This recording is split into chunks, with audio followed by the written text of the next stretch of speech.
Kembali semula dalam Berita Wilayah. Antara fokus dari negeri di bawah bayu petang ini, Institut Kajian Pembangunan Sabah IDS memainkan peranan penting bantu kerajaan negeri sediakan pembangunan menyeluruh. Laporannya langsung bersama Suaran Shah di Kota Kinabalu. Baik, terima kasih Zahira. Institusi Kajian Pembangunan Sabah IDS perlu terus menjadi badan penyelidikan dan pemikir untuk membawa pembangunan menyeluruh kepada rakyat dan negeri. Ketua Menteri Datuk Seri Panglima Haji G. Noor berkata kerajaan negeri akan terus menyokong setiap usaha yang dijalankan serta menjadikan IDS sebagai entiti rujukan serta panduan utama. Berucap merasmikan Majlis Apresiasi dan Malam Gala sempena ulang tahun ke-38 IDS, Datuk Haji G berkata beliau sentiasa meneliti setiap hasil dan dapatan kajian agensi itu bagi memastikan ia mampu memberi manfaat menyeluruh kepada rakyat dan negeri. Katanya kesungguhan IDS menghasilkan pelan tindakan pembangunan modal insan, perancangan daerah, kajian sempadan dengan Kalimantan serta libat urus bersama pemegang taruh membuktikan komitmen IDS mendukung aspirasi Hala Tuju Sabah Maju Jaya. Ketua Menteri turut memuji komitmen kaki tangan IDS yang telah membuktikan badan penyelidik perintis itu berjaya menyesuaikan diri dengan perkembangan semasa, berinovasi secara konsisten dan mampu memperhalusi IDS sedia ada. Justru beliau berharap IDS yang ditubuhkan sejak 38 tahun lalu bukan sahaja menjadi badan pemikir untuk pembangunan ekonomi, malah menjadi suara penghubung antara pemimpin dan rakyat.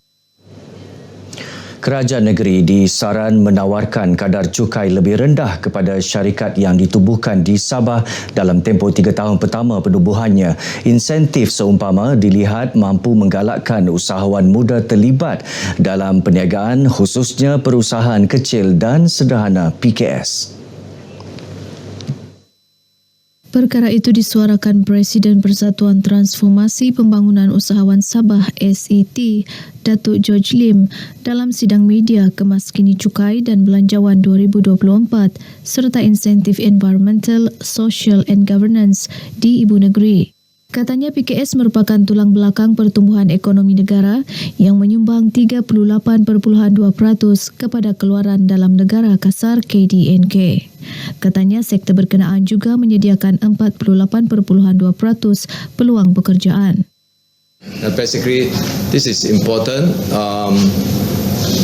to really encourage the people to stay on, to create more value for Sabah, to stimulate the economic growth by encourage more young people to contribute to the state economy. Menurut Datuk George, PKS di negeri ini turut berhadapan beberapa cabaran utama termasuk kekurangan infrastruktur yang menyebabkan peningkatan kos logistik, pengurangan hasil dan penurunan margin keuntungan. Keadaan itu menyebabkan sektor berkenaan tidak mampu menawarkan gaji lebih baik kepada pekerja berbanding Singapura. Justru beliau berharap kerajaan negeri mewujudkan Silicon Valley Hub untuk menarik minat usahawan muda asing memulakan perniagaan di Sabah. Polis Lahadatu masih mengesan suspek yang terlibat dalam kes kematian seorang wanita warga asing yang ditemukan mati dalam keadaan separuh bogel semalam.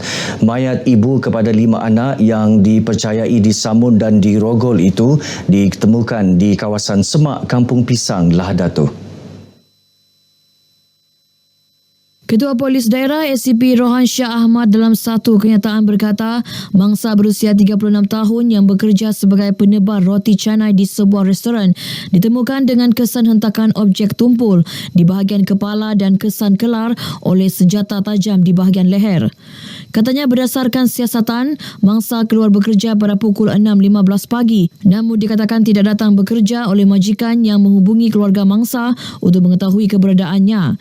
Curiga dengan maklumat tersebut, keluarga mangsa berusaha mencari mangsa di kawasan laluan rutin sebelum menemukan mangsa dalam keadaan tidak bernyawa di kawasan Semak. Menurut SCP Rohan, polis bahagian siasatan jenayah yang menjalankan siasatan di lokasi juga mendapati beberapa barang mangsa telah hilang termasuk telefon bimbit dan wang tunai. Mayat mangsa dibawa ke Jabatan Forensik Hospital Lahad Datu untuk bedah siasat. Kes disiasat mengikut Seksyen 302 Kanun Keseksaan. Justru orang ramai yang mempunyai maklumat mengenai kejadian ini diminta menghubungi Balai Polis Berdekatan atau Ketua Bahagian Siasatan Jenayah IPD Lahad Datu, ASP Karudin Hussain di talian tertera. Isu kesihatan mental bukanlah perkara baharu dalam kalangan masyarakat. Percaya atau tidak, 1 daripada 5 individu mengalami sejenis penyakit mental. Bagaimanapun, orang ramai perlu mengetahui perbezaan antara isu kesihatan mental dengan penyakit mental, sekaligus mengelak stigma yang boleh memudaratkan pesakit. Ikuti perkongsian wartawan Ranggina Maria Mustari. Stigma tercetus hasil kejahilan masyarakat yang kurang kesedaran dan maklumat berkaitan masalah kesihatan mental. Ia menyebabkan mereka menjauhkan diri serta mengelak untuk bercakap mengenai perkara itu yang dianggap boleh mengaibkan mereka. Gila, anxiety dan kemurungan. Gelaran yang sering dikaitkan dengan individu yang mengalami masalah kesihatan mental. Kita kena bezakan isu kesihatan mental dengan penyakit mental. Dua perkara yang berbeza lah. Kesihatan mental ni sesuatu yang kita semua ada, tapi mungkin tahap-tahap berbeza lah. Masalah kesihatan mental perlu dirawat segera bagi mengurangkan tempoh individu terbabit berada dalam keadaan tidak stabil. Saya ingin tekankan di sini, masalah kesihatan mental adalah masalah yang sepanjang hayat. It's a lifelong illness. Jadi memang kebarangkalian dia untuk sembuh sepenuhnya adalah sangat tipis. Berdasarkan statistik Hospital Mesra Bukit Padang HMBP Kota Kinabalu, sejumlah 6,300 pesakit luar direkodkan sepanjang tempoh 3 bulan pertama tahun ini. Namun, masih ramai individu dipercayai enggan tampil mendapatkan rawatan. Kenapa individu yang menderita masalah kesihatan mental ini tidak mahu mendapatkan rawatan adalah disebabkan oleh stigma. Stigma ataupun rasa takut, rasa akan dinilai oleh orang lain apabila dia mendapatkan rawatan. Kita juga berharap keluarga membenarkan mereka menjalani seperti manusia yang lain, membenarkan mereka bekerja. Dengan itu mereka boleh mampu membiayai diri mereka sendirilah, seterusnya mengurangkan beban keluarga itu. Menyedari kepentingan sokongan keluarga dan masyarakat, Jabatan Kesihatan Negeri mengambil langkah proaktif mendekati orang ramai sempena sambutan Hari Kesihatan Mental Sedunia baru-baru ini. Majlis ini memberikan kami kesedaran untuk betapa pentingnya menjaga kesihatan mental. Tips untuk mengelakkan daripada kesihatan mental seperti macam buat apa yang kita suka, terus tu mungkin macam shopping, makan gitu, berjoging dan sebagainya lah.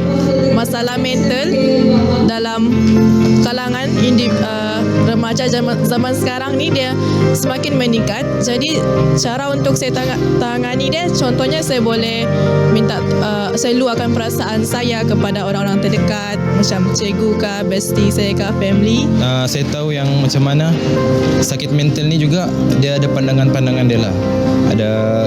Kita tidak boleh pandang diorang ni sakit mental ni macam orang kata sakit mental ni benda biasa. Sebenarnya benda ni bukan perkara biasa lah. Harapan saya bila kita bercakap kesihatan mental tu, itu sesuatu yang tidak lagi jadi tabu atau stigma lah. Dengan itu mungkin kita dapat lebih ramai orang yang boleh mendapat rawatan, yang boleh mendapat sokongan, yang boleh mendapat bantuan. Sesungguhnya, kesedaran dan pemahaman masyarakat terhadap isu kesihatan mental mampu menggalakkan pesakit mendapatkan rawatan. Kesihatan mental milik semua, hentikan stigma. Itu tema Hari Kesihatan Mental Sedunia tahun ini. Justru, marilah kita bersama-sama berganding bahu untuk menghentikan stigma negatif terhadap pesakit-pesakit mental di luar sana. Ranggina Maria Mustari, RTM. Baik, paparan berita tadi mengakhiri perkembangan dari negeri di bawah bayu, dari sungai hingga ke segara, Palestin pasti merdeka. Untuk lebih banyak perkembangan semasa tanah air, terus sahaja bersama Zahira. Silakan Zahira. Baik, terima kasih suara langsung dari Kota Kinabalu.